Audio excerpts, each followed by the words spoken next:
کیا عمران خان اور نواز شریف کے ساتھ وہ ہو سکتا ہے جو برازیل میں ہوا؟ برازیل میں ہونے والے حالیہ انتخابات میں لولا ڈی سلوا کی کامیابی اور ان کے حریف جیر بولسونارو کی شکست کو پاکستانی سیاست کے دو اہم کرداروں نواز شریف اور عمران خان سے جوڑا جا رہا ہے۔ ایسا کیوں ہو رہا ہے، آئیے جانتے ہیں۔ برازیل کے صدارتی انتخابات میں لولا ڈی سلوا نے ایک سخت مقابلے کے بعد اپنے مد مقابل جیر بولسونارو کو شکست دی ہے، مگر جو چیز ان دونوں کو پاکستانی سیاست سے جوڑ رہی ہے وہ ان کے درمیان ہونے والا کانٹے دار مقابلہ نہیں بلکہ ان کا سیاسی کیریئر ہے۔ لولا اس سے پہلے برازیل کے 2 دفعہ صدر رہے ہیں اور ان کو برازیل کی عدالت نے نااہل قرار دے کر جیل بھیج دیا تھا، بالکل ایسے ہی جس طرح مسلم لیگ نواز کے رہنما نواز شریف کو سپریم کورٹ نے ڈسکوالیفائی کیا تھا اور بعد میں ہونے والے عدالتی فیصلوں کے نتیجے میں انہیں جیل جانا پڑا تھا۔ 2018 میں ہونے والے الیکشن میں بولسونارو اپنے عوامی نعروں کے باعث صدارتی الیکشن جیت گئے اور 2022 تک حکمران رہے،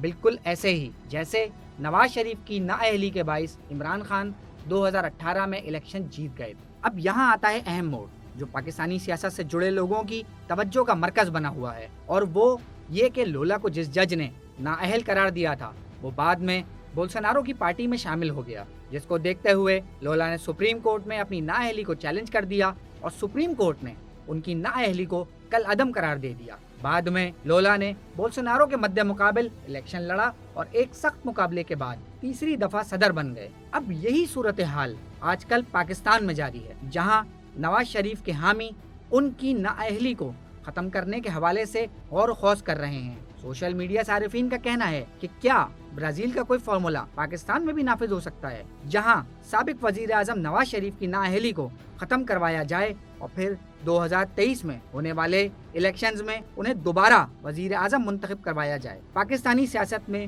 کچھ بھی ہونا بعید از قیاس نہیں، لہٰذا اب دیکھنا ہوگا کہ کیا پاکستان میں بھی کوئی برازیل فارمولا آزمایا جائے گا یا نہیں۔